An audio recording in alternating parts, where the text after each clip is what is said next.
Hi guys, welcome to another episode of The Cultural Marketer, and we want to share in this segment what we've been working on very hard for the past few months, and it's really building up our online communities. We do this for our own internal brands, which you see here, and then we also do it for our clients on Chinese social media platforms. So what we want to share today is 9 tips on how you can build a stronger and more authentic and engaging social media community on your own platforms, taking from all of the learnings that we've accumulated over the past years and also in recent months, building our own community, specifically on TikTok. Number 1, define your community's purpose. Let's get specific. Are you going to be the person that teaches people how to prepare a home-cooked meal in under 20 minutes? Get specific about what value you will offer. What kind of community are you building?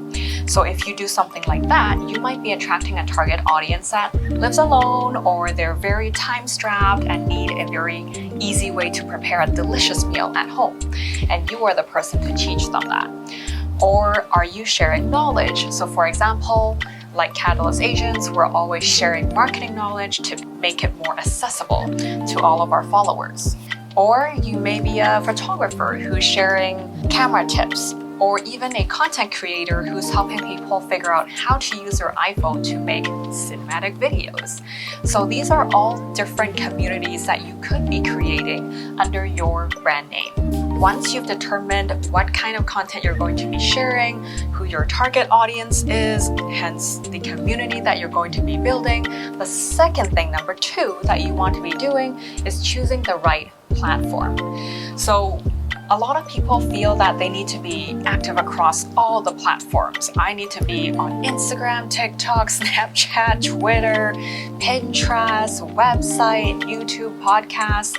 That may not be the case, because if your content is focused more on, say, long-form interviews, then maybe YouTube and a podcast may be more appropriate, and then you might summarize your notes from said podcast or the YouTube interview video into a website blog post as well, right? So you need to choose the right platform for what you want to do with your online brand and presence. Number 3, you want to develop a compelling identity and a consistent one across all of your platforms.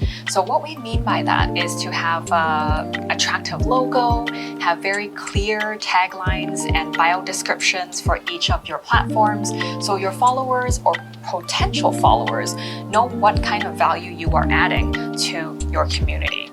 Number 4, this is one of the key things that we've been doing a lot of as we're growing our TikTok audiences for our internal brands. So it's encouraging meaningful conversation. So in your content, you may want to ask open-ended questions, invite your community to participate in the comments so that you get their feedback, and you also want to be responding to them in a timely manner so that they know you are valuing their following of your content, and also you are taking their feedback and incorporating it into your content to make it better and, again, add more value to them as your followers. Number 5, this is something we see a lot of as well, especially on social media, and that is creating and cultivating a very safe and inclusive environment for your community. Now, we all know that comments on social media sometimes may be a bit harsh. There will always be haters, despite whatever efforts you do to avoid them. So if you do see that there are hateful comments or negative comments that are impacting your community, you as the creator, you need to hop in and make sure you are moderating that and you are responding to those comments, or if needed, blocking the hateful comments or the hateful individuals from participating in a healthy conversation to ensure a safe space for your community. Number 6, how do you share valuable content? It could be informative tips, it could be industry insights, it could be your own research, it could be feedback that you got from your community, and you could share it with other followers as well to let them know you are hearing them and what they've told you they want changed. As we mentioned, you want to become the go-to source for information for your specific content niche. So whether that be photography or the latest restaurant openings, or it could be concerts in a certain city, or region. So if you are the authority on that, you want to be sharing all of that type of news with your audience. By doing all of these things and providing value-add content, you can become the go-to source for that content category for your audience. Do you need to be a big influencer with, let's say, 1 million followers in order to become the go-to source for information? Well, that is not the case, because what we see is that micro-influencers actually have a big impact on how people consume goods as well. If you take a look at the graphic here, it shows you the different percentages of how people react to content they consume online and the percentage of them that take action after seeing content from, say, nano-influencers or micro-influencers. What this tells us is you do not need a huge following in order to build a strong and authentic community. Number 7, collaborate with other influencers and experts and content creators, because you don't want to do it alone. And other people can add to your content as well to make it more interesting. For example, I just watched a video this morning, and it's of 2 dancers that are collaborating together on a dance routine. So that adds a different element for followers, and it also helps them discover other content creators in the community as well, which is great because then you're also fostering a community of other creators like yourself and supporting each other in that way.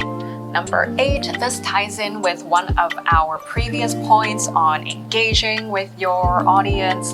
You could be organizing contests or events, whether that's a virtual Q&A or a live Q&A, an in-person conference, or also giveaways online. These are different ways that you can engage your audience so you build more meaningful relationships with them.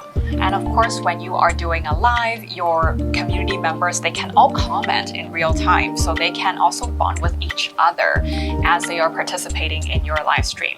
So there are many benefits to creating these types of events. Number 9, you want to listen to feedback and evolve to make sure you are staying up to date with your content consumers' needs. So a creator can do this by posting a survey or a poll on their channel and asking if their followers prefer content type A or content type B. So more dance videos, more cooking videos, more photography edit videos, design edit videos. So you can be polling your audience to see what actually adds value for them. So in summary, here are the 9 tips again that we've shared with you today on how to build a strong and authentic and engaging community online. I hope that you're going to use these tips. And again, it all goes back to what's in it for your audience. What's in it for them by following you? If you can answer that question with a clear online identity, consistent across platforms, consistently listen to feedback from your audience, and then continue to refine and improve your content based on that feedback and your analytics, and then creating a safe space for your audience, all of that comes together to build a strong brand. I hope this was helpful, and if you liked the video, make sure to give us a like, and remember to subscribe, and I'll see you next time.